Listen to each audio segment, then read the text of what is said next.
ఉమ్మడి కరీంనగర్ జిల్లాలో వర్షాల పరిస్థితిని మా ప్రతినిధి స్వామి కిరణ్ అడిగి తెలుసుకుందాం.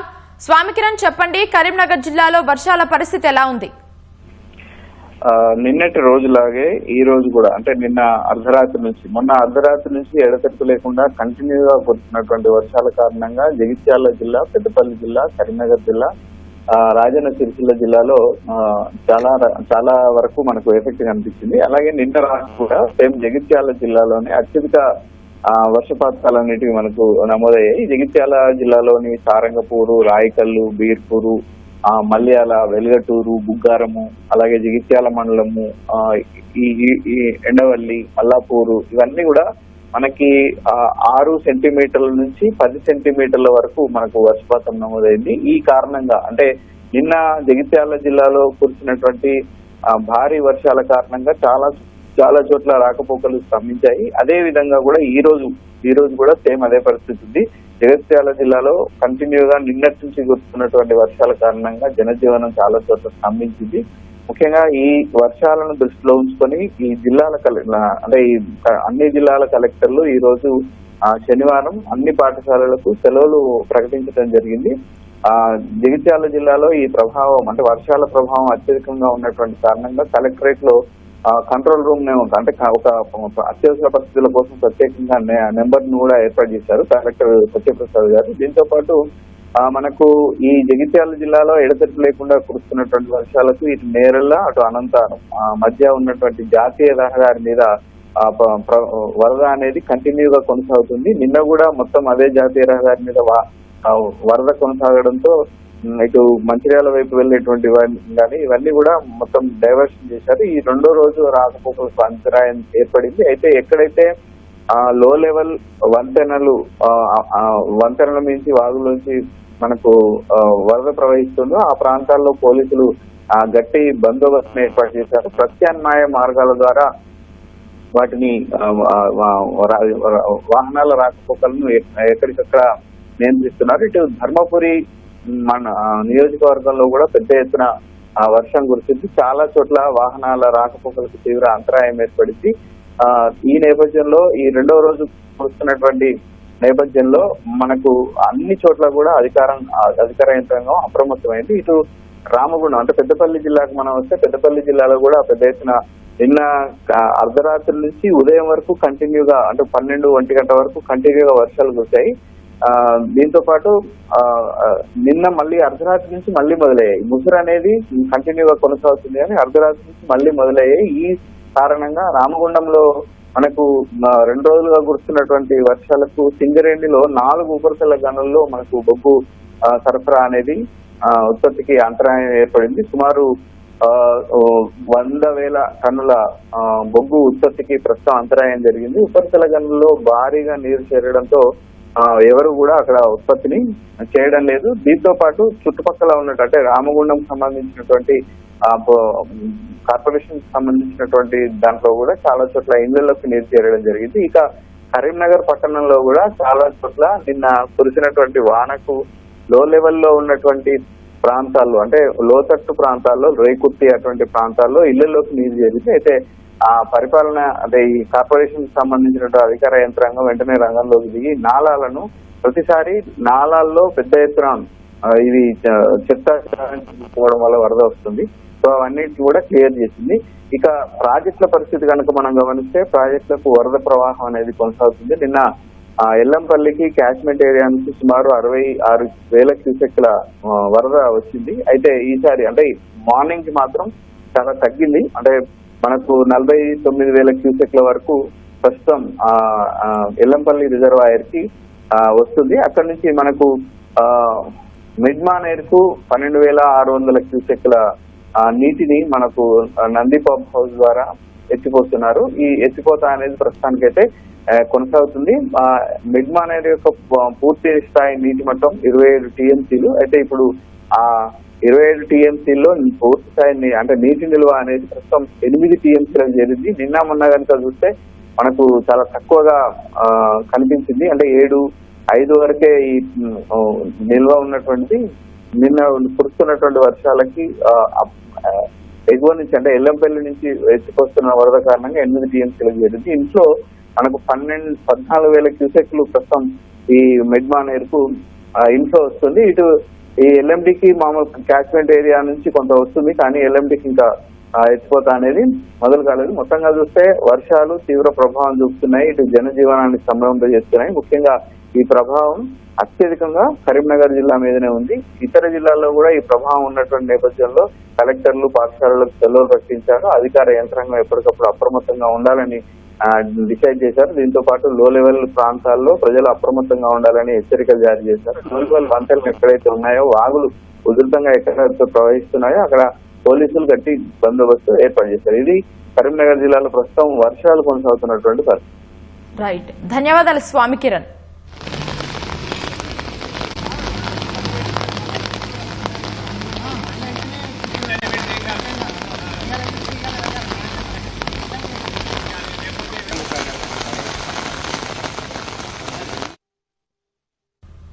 ఉమ్మడి ఆదిలాబాద్ జిల్లాలో విస్తారంగా వర్షాలు కురుస్తున్నాయి. తాజా వివరాలు మా ప్రతినిధి మణికేశ్వర్ ప్రత్యక్ష ప్రసారం ద్వారా అందిస్తారు.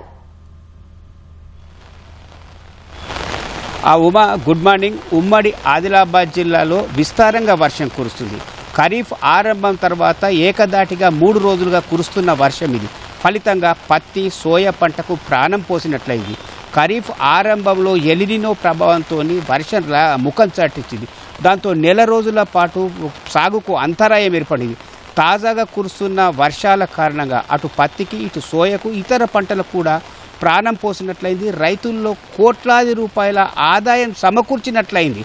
అంటే ఇప్పుడు నిన్న రాత్రి నుంచి ఇప్పటి వరకు కురుస్తున్న వర్షాన్ని కనుక పరిగణకు తీసుకుంటే కుమరంభీం ఆసిఫాబాద్ జిల్లాలో అత్యధికంగా కురిచింది. ఆ తర్వాత మంచిర్యాల, తర్వాత ఆదిలాబాద్, చివరికి నిర్మల్ జిల్లాలో వర్షపాతం కురిసినట్టుగా మనకు లెక్కల ద్వారా వెళ్ళవుతుంది. ఇప్పుడు తాజాగా ఇవాళటి వరకు పరిగణకు తీసుకుంటే, ఇవాళ ఉదయం 8:30 గంటల పరిగణకు తీసుకుంటే కుమరంభీం ఆసిఫాబాద్ జిల్లాలో 121.4 మిల్లీమీటర్లు అంటే 12 సెంటీమీటర్ల వర్షపాతం నమోదైంది.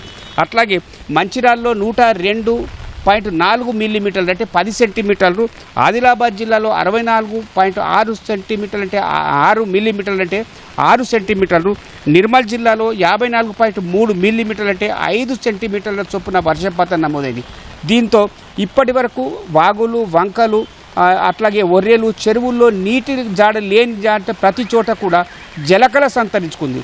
ప్రధానంగా మంచిర్యాల జిల్లా పరిధికి వచ్చే ఎల్లంపల్లి ప్రాజెక్టులు 148 మీటర్లకు గాను ఇప్పుడు దాదాపు 142 మీటర్లకు నీటి మట్టం చేరుకుంది. అట్లాగే కడము జలాశయంలో 700 అడుగులకు గాను 690 అడుగులకు నీటి మట్టం చేరుకుంది. అట్లాగే ప్రతి జలాశయంలో అటు గడ్డెన వాగు అయితే సాత్నాల, మత్తడి వాగు, ఇట్లా పాల్వాయి పురుషోత్తం రెడ్డి వాగు ప్రతి చోట పూర్తి జలకళను సంతరించుకునేదాగా వర్షం కురుస్తుంది. ఇక ప్రధానంగా పర్యాటక శోభను తలపించేలా కుంటాల జలపాతం, గాయత్రి, పొచ్చర జలపాతాల్లో కూడా జలధార స్పష్టంగా కనిపిస్తుంది. నిన్న మొన్నటి వరకు ఎట్లాంటి జలధార లేక కనీసం నీటి చుక్క లేకుండా వెలవెలబోయిన జలపాతాలు ప్రకృతి రమణీయతకు దూరంగా ఉండేది. దాంతో ఇప్పుడు తాజాగా కురుస్తున్న వర్షాల కారణంగా ఉమ్మడి ఆదిలాబాద్ జిల్లా అడవంతా కూడా పచ్చతోరణం కట్టుకున్నట్లు, అట్లాగే జలపాతాల్లో జలసవ్వడిలతో కూడా పర్యాటకులను ఆకట్టుకునేలాగమైపోయింది. ఇక ప్రధానంగా మంచిర్యాల జిల్లా పరిధిలోకి వచ్చే, అట్లాగే కుమరంభీం ఆసిఫాబాద్ జిల్లా పరిధిలోకి వచ్చే గోలేటి, ఖైరిగూడ, శ్రీరాంపూర్, రామకృష్ణపూర్, మందమర్రి, కళ్యాణకాని ఉపరితల గనులలో బొగ్గు ఉత్పత్తికి తీవ్ర అంతరాయం ఏర్పడింది. 3 రోజులుగా ఏమీ చేయలేని పరిస్థితి ఏర్పడింది.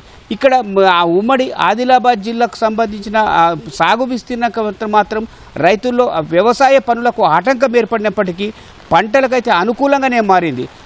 ప్రస్తుతం తాజాగా కురుస్తున్న వర్షాల కారణంగా మరొక 2 రోజుల పాటు భారీ వర్షాలు కురిసే అవకాశం ఉందని చెప్పి వాతావరణ శాఖ ప్రకటించింది.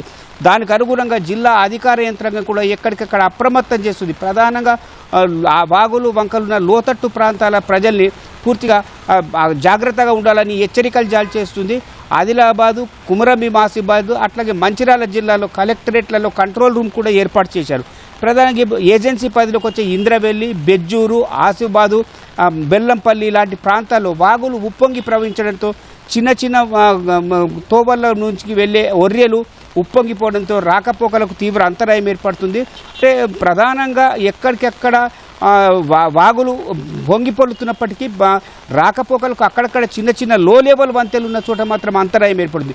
ఇక భారీగా కురిసే వర్షం అంటే గోదావరి కనుక ఉప్పొంగి ప్రవహిస్తే మంచిర్యాలలోని లోతట్టు ప్రాంతాలకు జలమయమయ్యే అవకాశం ఉంది. కానీ ఇప్పుడు గోదావరి సహజంగా ప్రవహిస్తుంది. అంటే మంచిర్యాలలో అటు కుమరంభీం ఆసిఫాబాద్ జిల్లాలో కురిసే ప్రతి వర్షం కూడా వాగు వంక పొంగినా కూడా గోదావరికి సునాయాసంగా వెళ్ళిపోతుంది. దాంతో మంచిర్యాల పట్టణంలోని లోతట్టు ప్రాంతాలు లేదా బ్యాక్ వాటర్ వచ్చే అవకాశం లేదు ప్రస్తుతానికైతే. అట్లాగే ఇటు ఆదిలాబాద్కి వచ్చే బంగారుగూడ వాగు, చాందా వాగు, సాత్నాల వాగులు కూడా బాగా నీరు ప్రవాహం చేరుతున్నప్పటికీ పంటలకు వచ్చి పొంగిపోయే పరిస్థితి ప్రస్తుతం లేదు. ఇక ఉత్తరంకు ఉన్న పెనుగంగా అట్లా ప్రాణహిత కూడా కొత్త జలధార కనిపిస్తుంది. మొత్తం మీద ఖరీఫ్ ఆరంభం తర్వాత ఏకదాటిగా 3 రోజుల పాటు వర్షం కురుస్తుంది. మధ్యాహ్నం కొంత గంట 2 గంటలు ఎడతెరిపినిచ్చినప్పటికీ తర్వాత చినుకు ఆగకుండా వాన కురుస్తుంది. దాంతో ప్రధానంగా రైతుల్లో ఒక ఎలినినో ప్రభావంతో పాటు అట్లాగే వర్షాభావం కారణంగా పత్తి పంట, సోయా పంట ఆలస్యమైంది. ఇక దిగుబడి రాదని ఒక బెంగ ఉండేది. తాజాగా కురుస్తున్న వర్షాలతో రైతుల్లో మళ్ళా ఆశలు చిగురింపజేస్తుంది. అంటే దిగుబడికి ఏమి ఇబ్బంది ఉండదనేది ప్రస్తుత భావన కనిపిస్తుంది. వ్యవసాయ శాస్త్రవేత్తలు కానీ వ్యవసాయ శాఖ కూడా ఈ వర్షం పూర్తిగా పంటలకు అనుకూలంగా ఉందని చెప్తుంది. ప్రస్తుతం కురుస్తున్న వర్షాలతో రాకపోకలకు పెద్దగా అంతరాయం లేనప్పటికీ ఒకవేళ ఇదే వర్షం ఇట్లాగే మరి భారీగా వర్షాలు కురిస్తే అటు ప్రాణహిత ఇటు గోదావరి పొంగి పొర్లుతుంటే బ్యాక్ వాటర్ వచ్చిన తర్వాత ఆయా లోతట్టు ప్రాంతాల్లో కొంత ఇబ్బంది అయ్యే పరిస్థితి ఏర్పడుతుంది. అది ముందస్తు జాగ్రత్తలో అధికార యంత్రాంగం కూడా అప్రమత్తం అవుతుంది. ఇది ఉమ్మడి ఆదిలాబాద్ జిల్లాకు సంబంధించిన పరిస్థితి. కెమెరామెన్ కిరణ్తో మణి, ఫోటో స్టూడియో.